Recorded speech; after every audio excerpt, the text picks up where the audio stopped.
General correct? Can the Obama plan work in a timely manner? Joining me now, investigative journalist and Daily Ledger contributor Kimberly Dvorak. Kimberly, one of the things that's missing in this whole equation appears to those of us who are paying attention is exactly what does victory look like? Well, I mean, I think it determines, what our vision is in that, and I think we need to go back to the beginning of that and actually ask ourselves the question, is this a national security interest? I mean, should we go to war with ISIS? And if that's the question, and it's yes, then we need to send the Marines.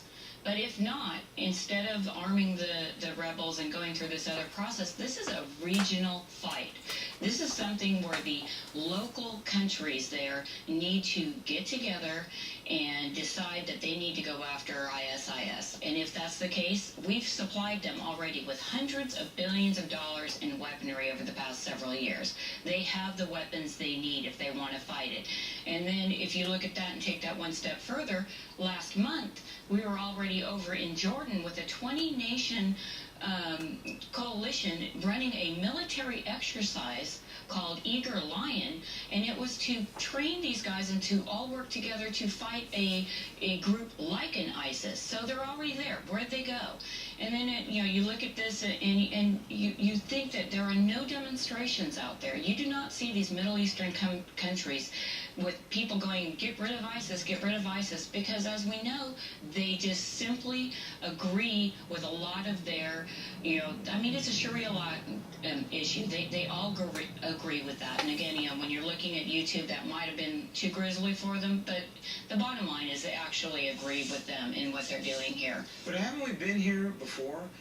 In Iraq, the United States comes in there, sweeps in, gets rid of Saddam Hussein, and then trains the Iraqi forces. And then we saw what happened against ISIL. ISIL certainly wasn't more well-equipped than the Iraqi military. And then the situation we're dealing with right now in Afghanistan, we're supposedly going to hold off the Taliban by training troops there.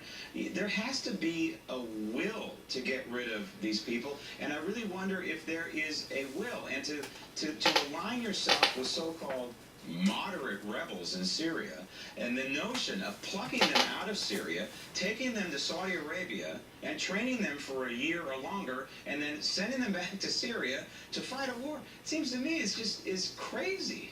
Yeah, well, you have to look at Libya as a great example. This is what the Middle East people are looking at. They're like, okay, great. The latest addition is Libya and Yemen, the countries are collapsed. And they're saying, you know what, I think we're good. We don't need the U.S. support to come in and do this. And exactly how are we going to vet these moderate rebels that we all keep talking about? You have to remember that we gave the Iraqi army 280,000 we trained. We spent $20 billion.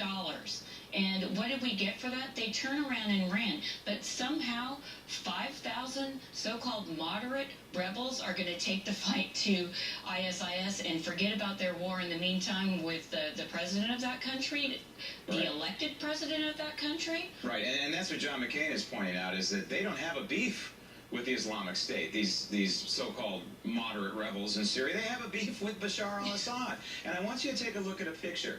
It was shot by, this is a still frame from Syrian television, and over the gentleman with the beard, his left shoulder, is the Islamic State flag. And you'll see below there it says, "We've received some aid." There was a caption in English talking about receiving aid from the United States. So there is a so-called moderate Syrian rebel standing next to the Islamic flag saying that he's receiving aid from the United States. Once again, this is a half-baked idea. Yeah, well, this is the leader of the moderate rebels again. This is who John McCain went over and had meetings with. This is presumably who we are going to be providing even more weapons, because as we heard this weekend on 60 Minutes from Leon Panetta, let's get over this myth that the United States was not trafficking weapons in Benghazi. They were, and these moderates have some of those weapons, and those weapons are killing Muslims, ethnic minorities, and Christians.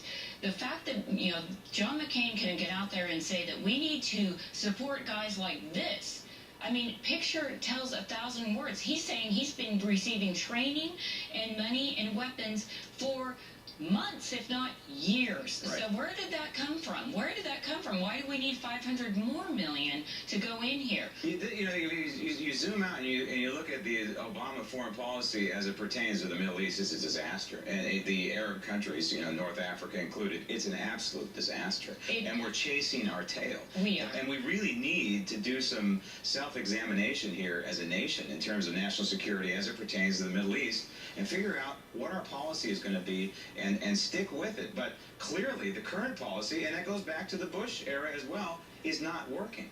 Exactly. And let's just end on this note. As of this week, this country is in debt, $17.5 trillion.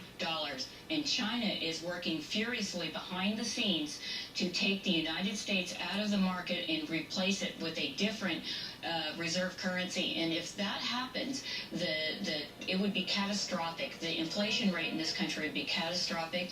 And they're laughing all the way to the bank. And we really need to set our sights on what this country needs to focus on. And I'm assuming it's not the Middle East. Yeah, and Obama, clearly, this is just a distraction for him as he continues to unfold his radical domestic agenda. All right, Kimberly, thanks. Thank you.